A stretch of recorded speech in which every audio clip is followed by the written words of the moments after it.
Hallelujah. तो आइए आज के वचन में चले, पवित्र शास्त्र बाइबल से आज का संदेश सुने। आज का संदेश है अपने पांव से जूतियों को उतार दो। अपने पांव से जूतियों को उतार दो। वैसा निकालिए निर्गमन की पुस्तक 3 अध्याय 5 वचन, एक्सोडस चैप्टर 3 वर्स 5। उसने कहा, इधर पास मत आ और अपने पांव से जूतियों को उतार दे, क्योंकि जिस स्थान पर तू खड़ा है वह पवित्र भूमि है। हालेलुया। परमेश्वर के नाम की महिमा। तो जब मूसा जलती हुई उस झाड़ी को देखने के लिए गया तो वो उसे देखने के लिए आगे ही बढ़ता जा रहा।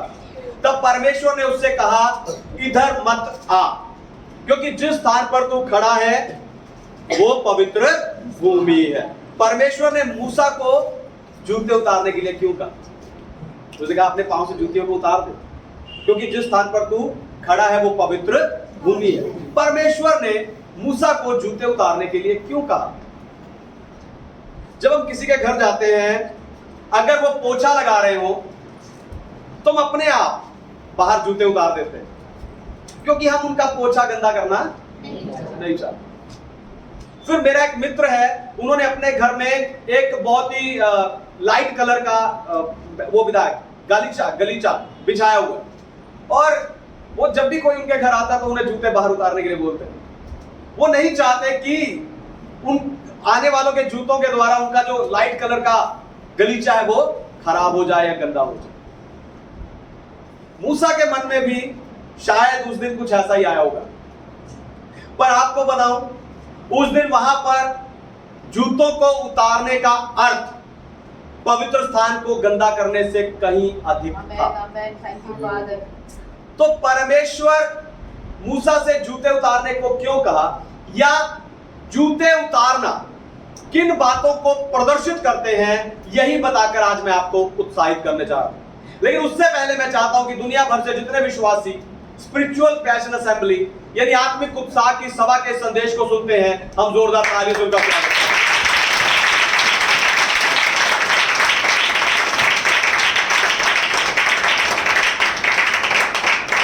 अपने पांव से जूतियों को उतार दो। पहली बात, पुराने जूते पुरानी चाल को दर्शाते हैं। पुराने जूते पुरानी चाल को दर्शाते हैं। पढ़िए रोमियो की पत्री 6 अध्याय 4 वचन, रोमन चैप्टर 6 वर्स 4।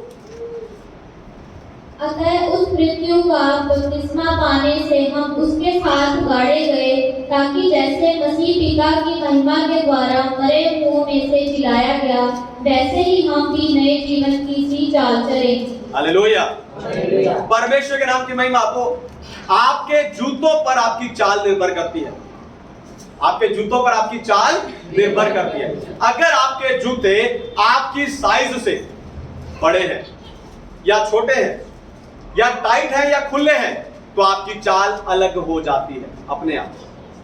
हालेलुया। तो आपकी चाल अलग हो जाती है। जब मूसा ने देखा कि वो झाड़ी जलकर राख नहीं हो रही, जब परमेश्वर उस झाड़ी में से मूसा से बात करने लगे, तो मूसा की उत्सुकता बढ़ गई। मूसा की उत्सुकता बढ़ने लगी और वो उस अपने पुराने जूतों के साथ ही, अपनी पुरानी चाल के साथ ही उस झाड़ी की ओर बढ़ने लगा। लेकिन परमेश्वर ने उसे रोक दिया और कहा, अपने जूते उतार दे। अगर आप भी परमेश्वर के नजदीक जाना चाहते हैं, ध्यान से सुनिए, अगर आप भी परमेश्वर के नजदीक जाना चाहते हैं तो आपको अपनी सब प्रकार की टेढ़ी चाल को छोड़ना होगा। हालेलुया। पुराने जूते यानी पुरानी चाल, पुराने काम, पुराना जीवन सब छोड़ना होगा। जब परमेश्वर आपको, ध्यान सुनिए, जब परमेश्वर आपको इस नए जीवन की सी चाल में चलते हुए अपनी ओर आते देखेंगे, उस समय परमेश्वर आपको रोकेंगे नहीं, पर आपकी ओर दौड़े चले आएंगे। हालेलुया। आपकी ओर दौड़े चले आएंगे, क्योंकि याकूब की पत्री 4 अध्याय 8 वचन कहता है, परमेश्वर के निकट आओ तो वो भी तुम्हारे निकट आएगा। हालेलुया। दूसरी बात, पुराने जूते पुरानी योजनाओं को दर्शाते हैं। पुराने जूते पुरानी योजनाओं को दर्शाते हैं। आपने अक्सर लोगों को कहते सुना होगा कि ये सब कमाने के पीछे हमने अपने जूते घिसाए। लोगों ने अक्सर ऐसा कहते, आपने सुना होगा कि ये सब बनाने के लिए, ये सब कमाने के लिए हमने अपने जूते घिसाए हैं। यानी अगर देखा जाए तो उनके घिसे हुए जूते उनकी पुरानी योजनाएं हैं। Hallelujah, hallelujah. मिस्र से भाग आने के बाद मूसा की योजना थी कि अपने ससुर यित्रो की भेड़ बकरियों को चराऊं, अपनी पत्नी और बच्चों के साथ आराम से रहूं। लेकिन परमेश्वर ने मूसा को वो पुराने जूते यानी उस पुरानी योजना को उतारने के लिए कह दिया, क्योंकि मूसा ने अपनी योजना में, ध्यान से सुनिए, क्योंकि मूसा ने अपनी योजना में कहीं भी परमेश्वर को और ना परमेश्वर की सेवा को शामिल किया, इसलिए वहां पर परमेश्वर ने मूसा को नई योजना दी। Hallelujah, hallelujah. आपको बताऊं, आपने अपने जीवन के लिए, अपने भविष्य के लिए जो योजनाएं बनाई हैं, उन योजनाओं में परमेश्वर को शामिल कीजिए, तब वो सफल होंगी। हालेलुया, तब वो सफल होंगी। अब कोई कह सकता है कि पास्टर जी, उस सर्वशक्तिमान परमेश्वर को मैं कैसे अपनी योजना में शामिल कर सकता हूं? तो ध्यान से सुनिए। हो सकता है कि आप किसी दूसरे शहर में जाकर बसने की योजना बना रहे हो, तो पहले आप ये देखो कि वहां चर्च कहां है। Hallelujah, hallelujah. वहां जाकर घर ढूंढने से पहले आप ये ढूंढो कि वहां चर्च कहां है। Hallelujah, hallelujah. है ना, मैं जानता हूं ऐसे कई लोगों को जिन्हें कई महीने हो गए चर्च इस इलाके में आए, कई महीने हो गए, लेकिन आज तक वो चर्च नहीं है। यानी, है ना, यानी उनकी योजनाओं में परमेश्वर शामिल नहीं है। हो सकता है कि आप कोई नई नौकरी ज्वाइन करने की योजना बना रहे हैं, तो पहले यह देखो कि उस नई नौकरी में आपको संडे की छुट्टी मिलेगी कि नहीं, वहां सैलरी कितनी होगी, वहां की टाइमिंग क्या होगी, है ना, वहां और क्या क्या फायदे होंगे। ये सब देखने से पहले यह देखो कि वहां आपको चर्च जाने के लिए संडे की छुट्टी मिलेगी कि नहीं। Hallelujah, hallelujah. 200, 400, 500, 1000 रुपए ज्यादा मिलने के लिए लोग संडे चर्च से समझौता कर लेते हैं, यानी उन्होंने अपनी योजना में परमेश्वर को शामिल नहीं किया। आप अपने रुके हुए पैसे मिलने के लिए प्रार्थना कर रहे हो और उन्हें कैसे खर्चना है ये योजना बना रहे हो, तो पहले उसका दशमांश कितना होगा ये सोचो, तब आपके सारी योजनाएं सफल होंगी। हालेलुया, तब आपकी योजना, आपके प्लान सफल होंगे। तीसरी बात, पुराने जूते उतारना नम्रता को दर्शाता है। पुराने जूते उतारना नम्रता को दर्शाता है। पढ़िए नीति वचन अध्याय 11 वचन 2, प्रोवर्ब्स चैप्टर 11 वर्स 2। जब अभिमान होता तब अपमान भी होता है, परंतु नम्र लोगों में बुद्धि होती है। हालेलुया, परमेश्वर के नाम की महिमा हो। तो जूते कई प्रकार के होते हैं, जूते कई प्रकार के होते हैं, फ्लैट जूते, लो हील जूते, हाई हील जूते, और इन सब प्रकार के जूतों को बनाने के पीछे उन्हें बनाने वाली कंपनियों का उद्देश्य होता है कि इन्हें पहनने वाला नंगे पैर जमीन पर खड़े होने के तुलना में इन जूतों को पहनकर खुद को ऊंचा अनुभव करे। यानी ये जूते पहनना गर्व का प्रतीक है।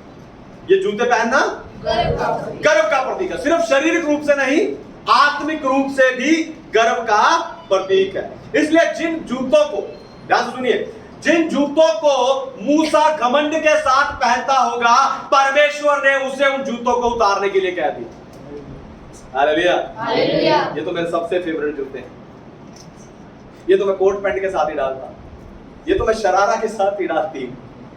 हालेलुया, परमेश्वर ने उस घमंड से पहनने वाले जूतों को ही मूसा से कह दिया कि, और आपको बताऊं, उस दिन मूसा ने अपने उन जूतों को उतारकर खुद को परमेश्वर के सामने समर्पित कर दिया। हालेलुया, खुद को परमेश्वर की उपस्थिति में नम्र कर दिया। आपको बताऊं, एक नम्र व्यक्ति हमेशा ये मानता है, ध्यान से सुनिए, एक नम्र व्यक्ति हमेशा यह मानता है कि उसे सब कुछ नहीं पता और वो बुद्धि के लिए परमेश्वर पर निर्भर रहता है। हालेलुया। ऐसा व्यक्ति कितना भी ऊपर पहुंच जाए, कितना भी बड़ा आदमी बन जाए, कितना भी अमीर हो जाए, वो इन सब बातों पर घमंड नहीं करता। पर जिन बातों में परमेश्वर ने उसे ऊंचा उठाया है, जिन बातों में वो आत्मिक रूप से ऊंचाई पर पहुंचा है, सिर्फ उन बातों पर ही घमंड करता है। क्योंकि पहला कुरिन्थियों 1:31 वचन कहता है, जो कोई घमंड करे प्रभु पर घमंड करे। Hallelujah, hallelujah, hallelujah. चौथी बात, पुराने जूते उतारना आदर और समर्पण को दिखाता है। पुराने जूते उतारना आदर और समर्पण को दिखाता है। आजकल क्या होता है, जब एक छोटे रैंक के व्यक्ति के सामने उससे एक बड़ी रैंक का व्यक्ति आता है, तो वो उसके लिए आदर में खड़ा हो जाता है, या अपने सर पर जो उसने टोपी ली होती है उस टोपी को वो उतार देता है। वैसे ही उस समय पर जूते उतारे जाते हैं। आपने फिल्मों में देखा होगा, जब एक बड़ा व्यक्ति आता है तो नौकर लोग सब लाइन लगा के खड़े हो जाते हैं, अपनी चप्पल उतार कर खड़े हो जाते हैं, हाथ बांध कर सर झुकाकर खड़े रहते हैं। फिर मालिक उन्हें जहां भेजता है वो समर्पण के साथ वहां उस काम के लिए चले जाते हैं। परमेश्वर ने मूसा को जूते उतारने के लिए कहा ताकि परमेश्वर के भेजने पर मूसा समर्पण के साथ मिस्र चला जाए। Hallelujah, hallelujah. आपको बताऊं, फिरौन और मिस्र की सारी सेना एक अकेले मूसा के सामने कैसे झुक गई। सोचो, फिरौन वहां का राजा, फिरौन और मिस्र की सारी सेना एक अकेले मूसा के आगे कैसे झुक गई, क्योंकि उस दिन मूसा परमेश्वर के आगे झुक गया। हालेलुया, उस दिन मूसा परमेश्वर के आगे झुक गया था। अगर आप भी चाहते हो कि आपके दुश्मन आपके आगे झुक जाए, अगर आप भी चाहते हो कि आपकी चिंताएं आपके आगे झुक जाए, अगर आप चाहते हो कि आपकी बीमारी आपके आगे झुक जाए, आपकी गरीबी आपके आगे झुक जाए, तो पहले ध्यान से सुनिए, तो पहले आदर के साथ झुककर खुद को परमेश्वर को समर्पित कर दीजिए। हालेलुया, खुद को परमेश्वर को समर्पित कर दीजिए। आपका भूतकाल, आपका वर्तमान, आपका भविष्य सिर्फ और सिर्फ सेनाओं के यहोवा को समर्पित हो। पांचवी और आखिरी बात, पुराने जूते उतारना परमेश्वर के साथ संगति को दर्शाता है। पुराने जूते उतारना परमेश्वर के साथ संगति को दर्शाता है। पढ़िए मत्ती रचित सुसमाचार 6:33 वचन, gospel of Matthew chapter 6 verse 33। इसलिए पहले तुम परमेश्वर के राज्य और उसके धर्म की खोज करो, तो ये सब वस्तुएं भी तुम्हें मिल जाएंगी। Hallelujah, hallelujah. परमेश्वर के नाम की महिमा। तो जब कोई नए जूते पहनता है तो उसकी चाल अलग ही होती है। आप उसको चलते हुए देखकर अंदाजा लगा लोगे इसने आज नई चप्पल, नए जूते, नए सैंडल, नए स्लीपर डाले। क्यों? क्योंकि वो चलते समय अपने आप को धूल मिट्टी से बचाता हुआ चलेगा। हालेलुया, अपने जूतों को धूल मिट्टी से बचाता हुआ चलेगा। पर आपको बताऊं, परमेश्वर के साथ संगति रखने वालों को भी ऐसे ही चलना चाहिए। दोबारा सुनिए, ध्यान से सुनिए, परमेश्वर के साथ संगति रखने वालों को भी ऐसे ही चलना चाहिए, क्योंकि इस संसार में चलते समय पाप की धूल मिट्टी, बुराई की धूल मिट्टी, अभिलाषाओं की धूल मिट्टी आपको गंदा करती है और परमेश्वर के साथ आपके रिश्ते को, आपकी संगति को तोड़ती है। Hallelujah, hallelujah. आपको बताऊं, परमेश्वर के साथ आपके ना टूटने वाले रिश्ते में, ध्यान से सुनिए, परमेश्वर के साथ आपके ना टूटने वाले रिश्ते में पाप ही बाधा बनता है। यानी परमेश्वर के साथ आपकी संगति को, आपके रिश्ते को तोड़ने वाला पाप, तोड़ने वाला पाप है, और जोड़ने वाला परमेश्वर। परमेश्वर के साथ रिश्ते को जोड़ने वाला परमेश्वर, और परमेश्वर के साथ आपके रिश्ते को जोड़ने वाला संगति। पास्टर योना ने आज ही बताया, प्रार्थना। परमेश्वर के साथ आपके रिश्ते को जोड़ने वाला प्रार्थना। आपके रिश्ते को परमेश्वर के साथ जोड़ती है आपकी प्रार्थना। पर प्रार्थना का अपनी जरूरतों की लिस्ट परमेश्वर को देना नहीं है। हालेलुया। प्रार्थना का अर्थ अपनी जरूरतों की लिस्ट परमेश्वर को देना नहीं है, पर उसके साथ समय बिताना है। हालेलुया। उस परमेश्वर के साथ समय बिताना है। परमेश्वर चाहता है कि आप उसको जानने के लिए, उसके साथ समय बिताने के लिए, उसके साथ बैठने के लिए संगति करें। हालेलुया। जब आप ऐसी संगति को पहला स्थान देते हैं, ध्यान से सुनिए, जब आप ऐसी संगति को पहला स्थान देते हैं, तब बाकी सब अपने आप हो जाता है। हालेलुया। बाकी सब